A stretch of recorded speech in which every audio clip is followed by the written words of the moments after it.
ผู้หนึ่งปลดเลขให้เอาแล้วผู้สาวติดรถบ่ได้ดิเอามันจับเอาก้อนหินได้แล้วเอาสตาร์ทบ่ได้บ่ยังมีเลขปลดเลขก่อนติล่ะอยู่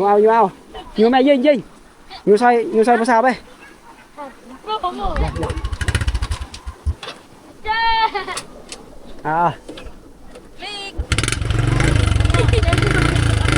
นี่ทุกคนตอนนี้ก็มาพอกับเบาโมยคือเก่า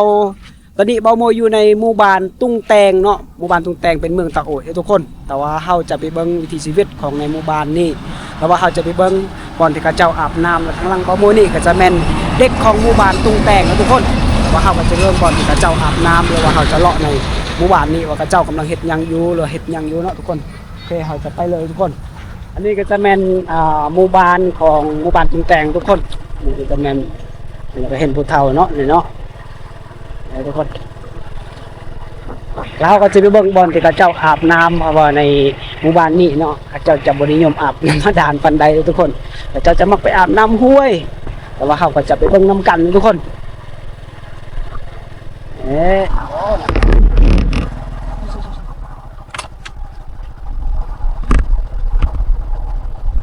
เขาจะลงไปน้ำกันแล้วทุกคนว่าน้ำคือสิลักเลยจริง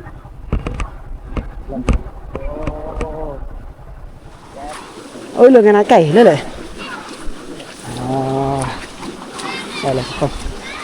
เขากำลังมาแล้วทุกคนเศร้าแต่จะอาบน้ำเลยกำลังกลับเมืองทุกคน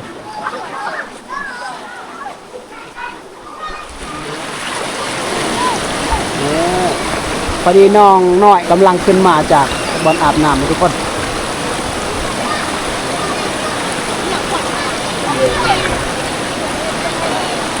น้ำอาจจะคุณไว้รถบ่ได้น้องๆเขายู่เอาเลยทุกคนเลย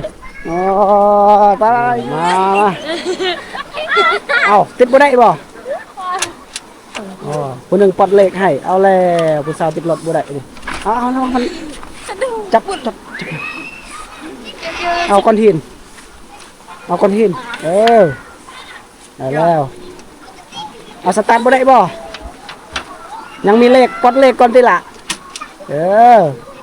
อยู่แม่ยิงอยู่ใส่ผู้สาวไปไม่แก้วกับกล่องก็อยู่เยอะเลยไป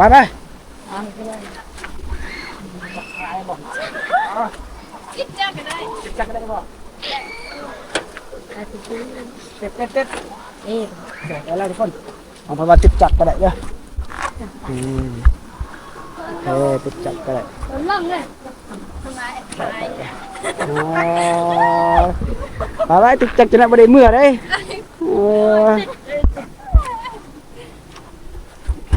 หันเด้บ่มวยสิติดไทยเด้อเล่งก่อนได้เลยอะไรไฟไม่ใช่เรือจ่อหัวหันจ่ออะไรแม่ขับเลยเจ้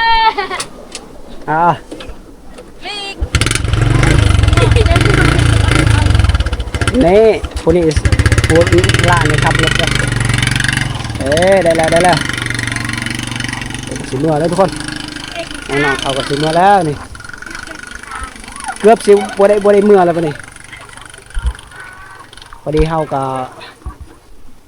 สิไปบอกอีกหนึ่งค่อยก็เบาคมได้มาตอนนั้นนะทุกคนแล้วก็ได้พ่อน้องหน่อยเพิ่นกำลังมาแต่อาบน้ำทุกคนโอ้เศร้าไข่เลยติอันนี้เนาะคือตอนนั้นค่อยกับเบาคมได้ไปแล้วก็ได้เห็นน้องเพิ่นบ่สบายนะทุกคนอันนี้บ่แม่นน้องเจ้าบ่ผู้นี้แล้วนะก็คิดตอนนั้นว่าเป็นน้องเจ้าค่ะบ่แม่นเลย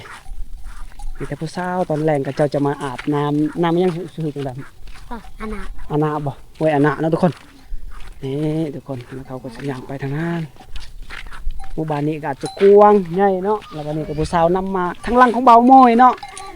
แล้วก็เบาโมยก็สิจะไปหาลาวนี่ผู้สาวนี่ สาวยังน้อยๆเนาะอายุก็ประมาณ13-14 ปีทุกคนยังน้อยๆเนาะทุกคนการกับใหญ่เลยเด้อ ใหญ่แล้วอันนั้นนี่น่าจะเป็นผักนั่นเองเด้อทุกคนสาวในหมู่บ้านตุงแตงทุกคนโอเคเอาจอลงไปก่อนนะทุกคนเป็นสาวเนาะน้องๆเขาอายุก็ประมาณ13-14 ปีทุกคนไป ในก็ว่า ระวังได้ระวังผู้สาวต่ำจังหน่อยได้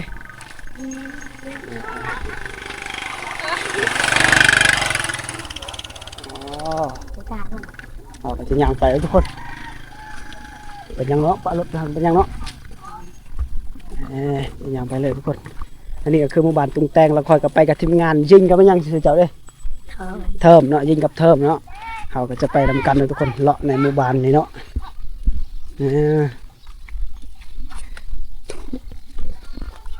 บรรยากาศในหมู่บ้านนี้ก็ม่วนนะทุกคนเงียบสงบเพราะว่าเขากำลังย้ายมาไม่ตะกี้ก็เจ้าจะอยู่ในหมู่บ้านเก่าหมู่บ้านตุงแตงเก่าก็คืออยู่หน้าหันเด้อต้องข้ามห้วยตัวนี้ก่อนเราจึงไปอยู่เทิงภูเนาะขึ้นภูหน่อยนึงแล้วก็ลงคอยจึงหอดหมู่บ้านเลยทุกคนเราจะไปทำกันทุกคนคือบ่าวมวยก็ได้เคยเข้าทางนี้เด้อนะทำกันเด้อหมู่บ้านเลยทุกคนหมู่บ้านคือเฮาก็บ่เคยเข้าแต่ว่าเฮาสิเลาะไปแล้วก็ออมไปเลยทุกคนไก่เนาะไก่เลี้ยงไก่บ้านทุกคนไก่ลาดเด้อแม่นไก่พันธุ์ทุกคนเราก็เลาะไปทางนี้ก่อนนี่จะมีนี่เบาโมยตั้งแต่ที่เบาโมยมาอยู่นี่ก็บ่เคยได้เข้าไปเนาะว้าวไปกระทึกผลแล้วเนาะนี่ตะโดอยู่ตะกี้ตะมอเอ้ยงัดแต่ติเนาะ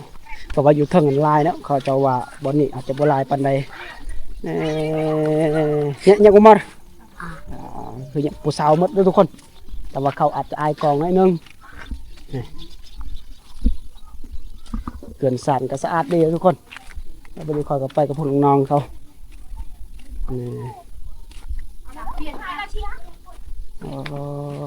ผู้สาวบ้านตุงแตงนะเป็นชนเผ่าปะโกะเขาเด้อนี่โอ้แลนกระทึกหมดแล้วนี่โอ้นี่แลนนี่โปะนั่นแล้วเราจะไปทางนี้ไปนำผู้สาวไป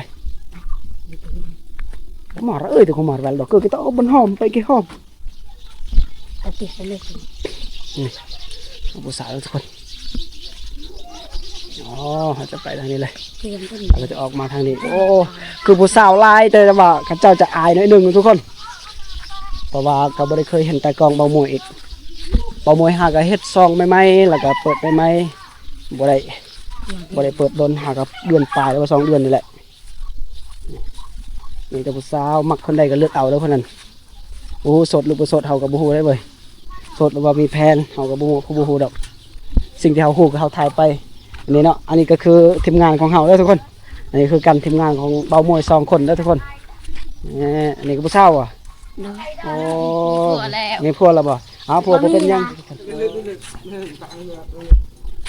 นี่ไอ้กล่องขึ้นนี่วัตถุเบาละร้อนนะไปเดี๋ยวเราสิไปทางพุ่นเองโอเคเนาะเบาโมยก็สิออกไปจากบ้านของหมู่บ้านตุงแตงบางพังนี่เนาะแต่ว่าสิไปอีกพังนั่นเองทุกคนนี่เขาอยู่คนละภาคทุกคนอันนี้คือภาคคันเฮาลงสารวัตรก็จะแม่นภาคเบื้องซ้ายมือแต่ว่าคันเฮาขึ้นต่อสารวัตรขึ้นมาเมืองสมุยเนาะก็อาจจะอยู่เบื้องขวาเนาะนั่นแหละเบื้องขวานี่เนาะโอ้พอผู้สาวนี่เนาะเฮาก็จะเลาะในหมู่บ้านนี่ทุกคนไปกับเด็กๆน้อยๆทุกคนนี่ก็จะเป็นหมู่บ้านตุงแตงมีบ่ทางไปทางนั้นมีบ่อ๋อเฮาจะเลาะไปเลยเนาะเพราะว่าเบาโมรู้สึกว่าเบาโมสิย่างทุกคนแต่ว่าอาจจะคันย่างน้อยนึงเนาะก็เลยต้องขับรถไปทุกคนแต่ว่าสิขับรถก็สิขับรถช้าๆให้พี่น้องได้เบิ่งได้ชมเด้อทุกคนอันนี้ก็จะเป็นหมู่บ้านตุงแตงเป็นเมืองตะโอดเป็นชนเผ่าปะโกะเด้อ ถ้าผู้ใดได้มาลิ้นมาเที่ยวก็สามารถมาเบิ่งเนาะบ้านน้องๆเขาก็บ่ได้ขี้คุยเนาะก็เป็นตาอยู่ได้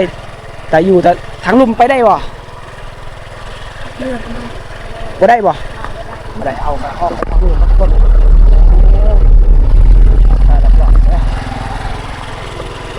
นี่นะทุกคน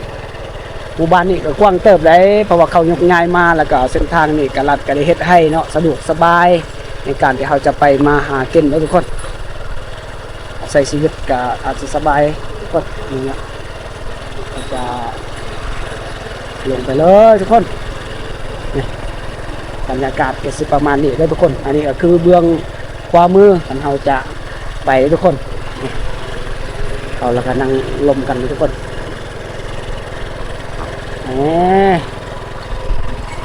บรรยากาศก็สิประมาณนี้อันนี้ก็จะแม่นเฮือนของนางน้อยเนาะนั่นแหละนางน้อยนี่ทุกคนเป็นพ่อของเพิ่นอยู่หั่น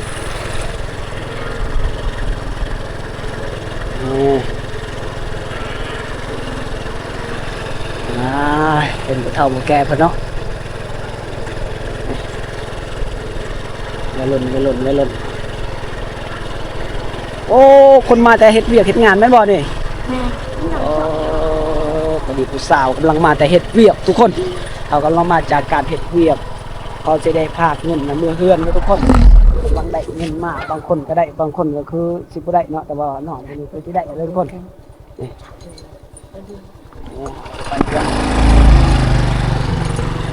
นี่ทุกคนอ๋อ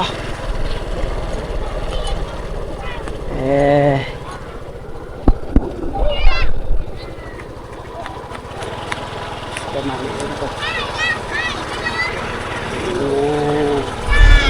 แม่ของนางหน่อยทุกคนกำลังมาเลยใช่ทุกคนตอนนี้กลับมาพอกับเบามวยคือเก่าหลังจากที่เบามวยได้เลาะไปในหมู่บ้านเตาตุงแตงเนาะเราก็จะเห็นมีกระเจ้า